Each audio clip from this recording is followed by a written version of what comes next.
What's up? My name is Jason McDaniel, Stoneman Construction. I'm a tile setter in Portland, Oregon. Today, I want to get deep into setting smaller format tiles.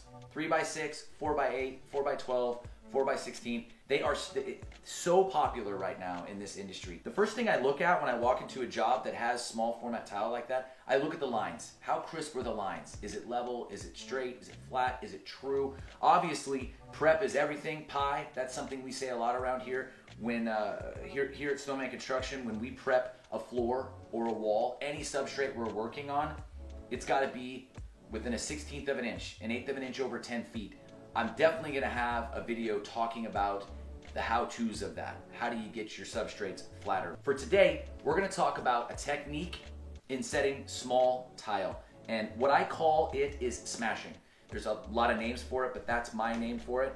Smashing is when you set the tile and you push it together, and it basically takes the thin set and puts it into the grout line, which can cause an uneven line. It makes work for everybody. You got to scrape out the joints before you grout. So I'm going to show an example of what smashing is when you're setting a small format tile. So what you're doing when you set small tile, you can see I've got a ledger line here. You put it on, right? Obviously, when setting, I would move it around a lot more, but for a video, we're just going to kind of show quickly what smashing is. You would set it like that and push towards the tile, and you can see what it's done with the grout joint there. When you move it over like that, you're putting thin set into that grout line. So I'm going to do that a few times here, just get a few rows going where I'm doing this smashing. This has an effect on everything, how flat it's going to be, but obviously your horizontal lines and your vertical lines are affected the most. What a lot of people do is they set from the top like this and they push down, which, as you can see in this line, it puts thin set in your grout joint. These tiles are lugged. They have a lug on them. They're supposed to be straight stacked. If you put thin set in that grout line like that and you smash down, what's going to end up happening is you're going to go up uneven. You make a mess. You get thin set in your grout joints right there. It'll have kind of a wavy effect where as it goes up, because of the thin set in the joint, it starts to kind of do this. And so you got to get in there with your razor knife. You got to scrape it all out. It just makes a big mess. I can't see what it looks like because I'm standing behind it, but my guess is because of the amount of thin set in the joints, it's not going up. It's not going up flat. It's not going up straight and true. This is something I see all the time when I look at 3x. I can tell by looking at it from a distance how it was installed. And there's a way to do this, which I'm going to show, that makes it absolutely perfectly crisp and clean as you're going up. So that is an example of smashing right there. And what I'll do is I'll do a section that is set a different way. It's easy to do. You got to pay a little bit more attention, but the more you do it, the more comfortable you get with it. So I'm going to grab the trowel here. I've got my Ardex X5 in the bucket ready to go, using a Beast Mixer bucket sleeve in there. If your prep is good, 1/4 by 1/4 should be perfect for a 3x6 tile. The more mud that you put behind a smaller tile like this, the more wavy it's going to be from the face.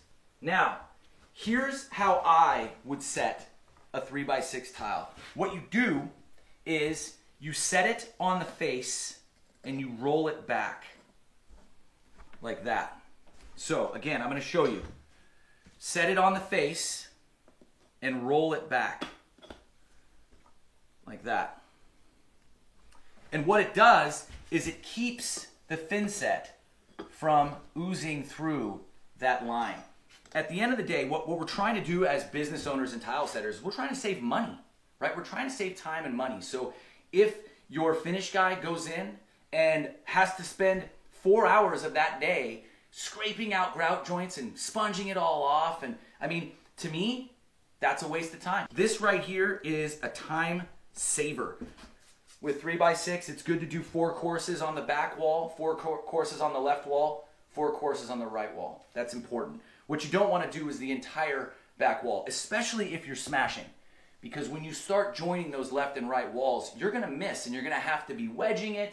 And with small tiles like this, any variance is super noticeable. Obviously, again, on a job site, we'd be back buttering these tiles. But for the video, we're just showing a technique here. So check this out. If you look at this section down here and this section up here, you've got thin set in your grout lines down here. I can already tell that this is much nicer and flatter here. These are the kind of details that I look at as a tile setter. When I walk into a house, I'm looking at fit and finish. I'm looking at lines. I'm looking at, is it straight? Is it true? Is it plumb? Is it level? Those are the kind of things. This is what, if you're a good tile setter, doing it like this is going to make you an amazing, great tile setter. And that's what we're trying to accomplish. This video was brought to you by my man Chris Nardone. If you haven't seen Chris Nardone's work, he is an absolute badass. He's a CTI certified tile installer from Atlanta, Georgia. Check out SetSomeTile.com, Stoneman Construction. If you're not certified, look into being a certified tile installer. If you don't know how, you can private message me on Instagram or Global Tile Posse. Posse up.